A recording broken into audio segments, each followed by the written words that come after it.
Hello everyone. आज हम करने जा रहे हैं ऑडिटिंग का एक बहुत ही important question, that is recent trends in auditing. ये जो रीसेंट ट्रेंड्स इन ऑडिटिंग है ना, ये हमें सेक्शन डी में मिलता है क्वेश्चन, और ये बहुत इंपॉर्टेंट है, हर साल एग्जाम्स में आता है। रीसेंट ट्रेंड्स मीन्स कि ऑडिटिंग बहुत पुराना सब्जेक्ट है, और आजकल जो नया ट्रेंड चल रहा है, जो नए फैक्टर्स या कह लो सब्जेक्ट्स जो एंटर हो रहे हैं ऑडिटिंग में, उसे हम कहते हैं रीसेंट ट्रेंड्स इन ऑडिटिंग। इसी की वजह से जैसे अब पहले ज़माने में टेक्नोलॉजी नहीं थी, कंप्यूटर्स नहीं थे, तो ऑडिटिंग लोग मैनुअली करते थे। आजकल कंप्यूटर्स हैं तो कंप्यूटर्स की हेल्प से सो ये ट्रेंड चेंज हुआ। This is recent trend in auditing. Recent trend in auditing जो है वो रिफ्लेक्ट करते हैं कि कैसे टेक्नोलॉजी के आने से, रेगुलेशंस चेंज होने से स्टेक होल्डर्स की एक्सपेक्टेशंस भी चेंज हो गई। अब वो चाहते हैं कि हमारी ऑडिटिंग जल्द से जल्द हो जाए। नेक्स्ट, जो हम फर्दर यही सारे जो पॉइंट्स हमने नीचे डिस्कस करने हैं वो यहाँ पे लिखे हैं कि मेन लाइन यहाँ से स्टार्ट है दैट द ऑडिटिंग लैंडस्केप इन 2025, जो 2025 में ऑडिटिंग है और सबसे ज़्यादा चेंजेस उसमें आए हैं, क्योंकि यहाँ पे कोविड के बाद का टाइम था, टेक्नोलॉजी और एडवांस हुई और बहुत सारे चेंजेस आए। सो सबसे पहले चेंज है, ये कह लो रीसेंट ट्रेंड इन ऑडिटिंग है, integration of AI and automation. पहले एआई टूल्स बिल्कुल नहीं यूज़ होते थे जर्नल को टेस्ट करने के लिए कि जर्नल एंट्री में जो इंफॉर्मेशन डाली गई है क्या वो करेक्ट है या नहीं। उसके लिए कोई भी एआई टूल नहीं यूज़ होना। रिस्क को कैसे आइडेंटिफाई करें, ऐसा कोई भी एआई टूल यूज़ नहीं होता था। लेकिन अब क्या हो गया कि अब इंटीग्रेट मीन्स जोड़ना, अब ऑडिटिंग को एआई के साथ जोड़ा और अच्छे से अब ऑडिटिंग हो रही है। जैसे केसवेयर्स idea, AIDA leverage AI for real-time data processing and predictive insights, streamlining audit workflows। ये कुछ AIs के नाम है जो AI tools हमने यूज़ किए हैं। Second is focuses on ESG means environmental social governance auditing. पहले क्या होता था कि जनरली ऑडिटिंग होनी थी, अकाउंट्स दिखाओ जी। अब ऑडिट जो है वो इन्वायरमेंट की भी होती है कि कंपनी जो है इन्वायरमेंट के लिए क्या कर रही है, उस चीज़ को ऑडिट करो। सोसाइटी के लिए क्या कर रही है और कौन से रूल्स एंड रेगुलेशंस को फॉलो कर रही है, उन सभी के लिए आजकल ऑडिटिंग होती है। इंटरनल ऑडिटर्स जो इवेलुएट करते हैं कि कैसे सस्टेनेबल डेवलपमेंट हो रही है, क्या कोई अंधाधुंध तो नहीं प्रोडक्शन हो रही, इंप्रूवमेंट्स आ रहे हैं, जो स्ट्रेटेजी उन्होंने बनाई थी उसमें कोई गैप तो नहीं है, उसको लेकर। Third point is cyber security and data privacy audits. अब जैसे साइबर थ्रेट्स बढ़ रहे हैं, सो इनको रोकने के लिए भी साइबर सिक्योरिटी ऑडिट्स जो है बहुत इंपॉर्टेंट हैं। आईटी सेक्टर में जो है वो ऑडिट्स लगाए गए हैं। Next is real time and continuous auditing. अब टेक्नोलॉजी की मदद से हम रेगुलरली ऑडिटिंग कर सकते हैं, डेली बेसिस पे भी ऑडिटिंग पॉसिबल है। पहले क्या होता था, पूरे एनुअल के अकाउंट्स बनेंगे तो हम उन्हें ऑडिट करेंगे, लेकिन आजकल एआई है, उसकी हेल्प से हम जो अगर ये भी होता है ना, कई बार हम देखते हैं कि अगर हमारे बैंक अकाउंट में कोई ऐसी ट्रांजैक्शन हो जो हमने नॉर्मली नहीं करते। नॉर्मली हम ट्रांजैक्शंस करते हैं, 2,000 निकलवा लिया, 3,000 निकलवा लिया, लेकिन अगर आप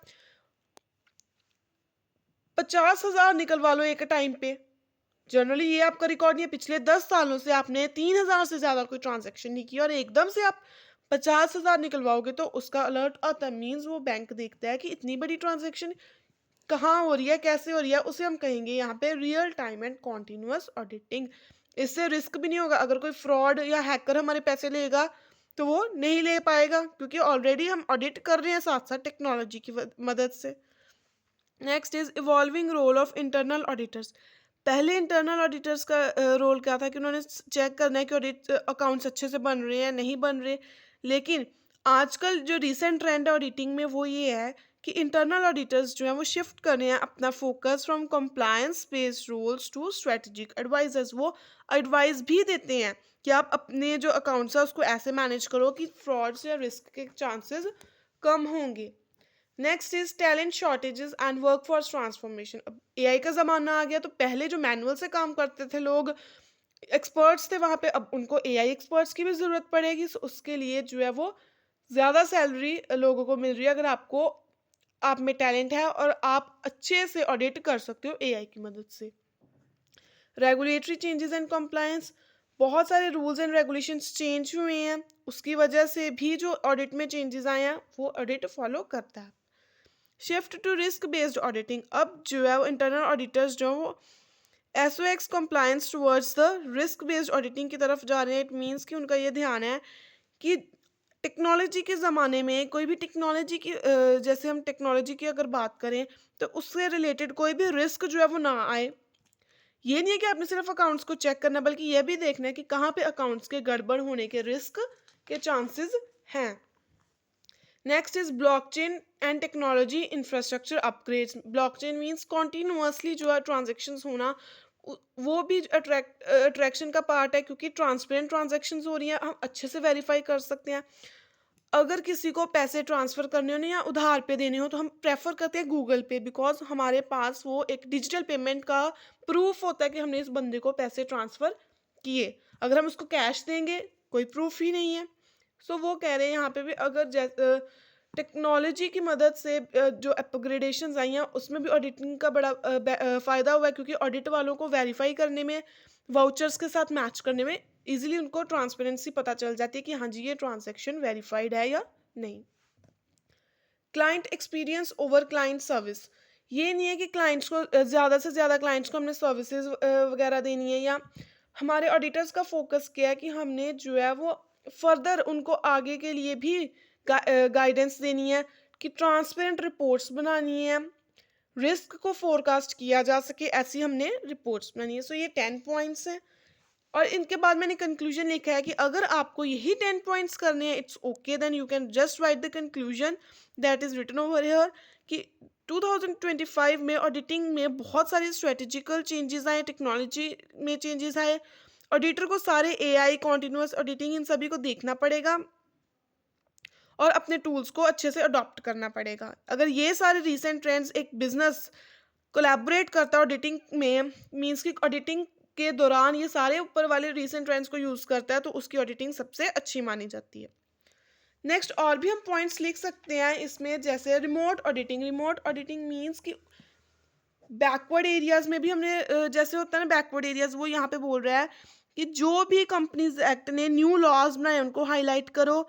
जो कोविड-19 में क्या हुआ था कि बहुत सारे डिजिटल टूल्स जो है यूज़ में आए अब, और वो अब वापस भी नहीं गए, जैसे जूम. अब कोई भी प्रॉब्लम आती है हम ऑनलाइन क्लासेस प्रेफर कर लेते हैं उस केस में. कॉन्टिन्यूस ऑडिटिंग, ये हमने पहले पढ़ लिया कि रीसेंट ट्रेंड ऑडिटिंग में कि हमने जो है वो रियल टाइम असेसमेंट करनी है फाइनेंशियल और ऑपरेशन डेटा की, कि जैसे जैसे वो बन रहा है कॉन्टिन्यूसली साथ साथ उसकी ऑडिटिंग करते जाओ, कि बाद में अगर हमें कोई गलती पता लगे तो हम उसको ना सुधार पाएँ, तो हमें पछतावा ना हो. ग्रेटर स्टेक होल्डर कोलैबोरेशन की, जो ऑडिटर्स और स्टेक होल्डर्स हैं उनमें इंटरेक्शंस होनी चाहिए. अगर वो टाइम टू टाइम इंटरेक्शंस करते रहेंगे तो इससे क्या होगा, ऑर्गेनाइजेशन को भी खतरा होगा. अगर मैंने कोई भी गड़बड़ की अपने अकाउंट्स में तो सारे स्टेक होल्डर्स को ऑडिटर बता देगा. Mature skills and shift in workforce. अब डिमांड बहुत ज़्यादा इंक्रीज हो गई है ऑडिटर्स की, क्योंकि अब हर कोई चाहता है कि मेरे अकाउंट्स ऑडिट हों. अगर ऑडिटेड अकाउंट्स होंगे ना तो आपको किसी भी जगह पे लोन लेने से कोई भी रोक नहीं सकता, आपको इजीली लोन मिल जाएगा. Increased ethics and independence. इससे ये भी पता लगता है कि स्कैंडल, स्कैम्स होने के चांसेस कम है और एथिकल वे में बिजनेस जो है वर्कआउट हो रहा है. International coverage. अब ऑडिटिंग स्टैंडर्ड्स जो है वो इंटरनेशनल लेवल पे भी बनाए गए हैं, जिससे क्या होगा, अगर आप इंडिया में अपना ऑर्गेनाइजेशन, आपका बिजनेस है और आपने अकाउंट्स ऑडिट करवाए हैं auditing standards of global level के फॉलो करके, तो आपको कनाडा से भी इजीली लोन मिल जाएगा. अब ये तो थे रीसेंट ट्रेंड्स के कुछ और पॉइंट्स टू एक्सप्लेन थे. ये नेक्स्ट आ गया रीसेंट ट्रेंड्स इन इंडिया की. इंडिया में रीसेंट ट्रेंड्स में क्या आएगा कि डिजिटल रेवोल्यूशन हुई है. ये आपको एज इट इज़ लर्न करना पड़ेगा सिंपल लैंग्वेज में कि क्या क्या इंडिया में रीसेंट ट्रेंड आया. अब कोविड-19 को यहाँ पे हम दिमाग में इसलिए रखते हैं क्योंकि ड्रास्टिक चेंज आया और हमने उसको सभी ने फेस किया. बहुत पुराना नहीं है वो. डिजिटल रेवोल्यूशन आया, पहले इतना ऑनलाइन काम नहीं होता था, लेकिन कोविड आने के बाद ड्रास्टिक स्टेप क्या था कि सारा काम डिजिटली हो गया. टेक्नोलॉजी बहुत ज़्यादा यूज़ हुई और ये ऑडिटर्स ने भी किया. क्लाउड बेस्ड सॉल्यूशंस आगे, क्लाउड कंप्यूटिंग हुई. देन रियल टाइम असेस मिला हर एक चीज़ का, कि पूरे के पूरे कंपनीज एक्ट ने क्या, कंपनीज जो एक्ट था वो एक प्रॉपर वेबसाइट्स बनी सभी के लिए, जिससे क्या हो गया, ऑडिटर्स ने जल्दी से रूल्स एंड रेगुलेशंस वहाँ से पढ़ लेने और फटाफट अपनी ऑडिटिंग कर लेनी. न्यू रेगुलेटरी फ्रेमवर्क्स भी बने कॉर्पोरेट गवर्नेंस को लेकर कि कोई ट्रांसपेरेंसी रहे ऑर्गेनाइजेशन में ये ना हो कि कोविड-19 की आड़ में आप फ्रॉड्स कंडक्ट करते जाओ। आप कह रहे हो कि हमें टैक्स ना डालो क्योंकि हम कोविड में भी अपने एम्प्लॉयज़ को सैलरी दे रहे हैं, बल्कि आपने तो दिया ही नहीं। सो ये कुछ रेगुलेटरी फ्रेमवर्क्स चेंजेस आए थे। Then Indian accounting standards auditing standards भी प्रैक्टिस में आए, बहुत इंक्रीज हुआ क्योंकि ग्लोबल लेवल पे फिर डिफिकल्ट हो गया था ऑडिट करवाना। सो इंडिया के भी स्टैंडर्ड्स जो हाईलाइटेड हुए। रिस्क बेस्ड ऑडिटिंग हुई कि ज़्यादा अटेंशन ऑडिट में उस एरिया को दी गई जहाँ पे हमें लगता है कि यहाँ पे कुछ गड़बड़ करने का रिस्क ज़्यादा है, कि यहाँ पे हम फ्रॉड ज़्यादा कर सकते हैं मनी से रिलेटेड। रिस्क असेसमेंट मींस यहाँ पे क्या हुआ कि जो रिस्क बेस्ड अप्रोचेस है ना, उन्होंने क्या अनेबल किया कि जो एरिया हाईली रिस्की है, मींस अब हम जनरली देखते हैं कि फ्रॉड होने के चांसेस कहाँ पे ज़्यादा हैं, उस चीज़ को एनालाइज किया। अगर टेक्नोलॉजी के साथ रिलेटेड है तो साइबर सिक्योरिटी रिस्क भी देखा गया। And corporate governance and ESG हमने ऑलरेडी पढ़ लिया कि इंडिया का रीसेंट ट्रेंड यही था कि जो भी रेगुलेटरी चेंजेस आई हैं उनको फॉलो अप करो प्रॉपर ट्रांसपेरेंसी और एक्यूरेसी के साथ, ताकि जो लोग घर पे बैठे हैं उनको भी पता चल सके डिजिटली कि काम ऑर्गेनाइजेशन कैसे कर रही है। देन सस्टेनेबिलिटी आई कि सारे स्टेक होल्डर्स को ट्रांसपेरेंसी दो, चाहे वो मनी की टर्म्स में मांग रहे हैं ट्रांसपेरेंसी, कोई अकाउंट्स चेक करना चाहते हैं या नहीं करना चाहते। ब्रॉडर लेवल पे आया ये। और रिमोट ऑडिटिंग, ये तो हमने देखा कि कोविड-19 में जो है डिजिटल टूल्स बहुत ज़्यादा यूज़ हुए। इवन वर्चुअल ऑडिट प्रोसेसेस भी हुए कि वीडियो कॉन्फ्रेंसिंग के थ्रू। स्किल डेवलपमेंट के प्रोग्राम्स जो थे वो भी ऐसे ही लगे।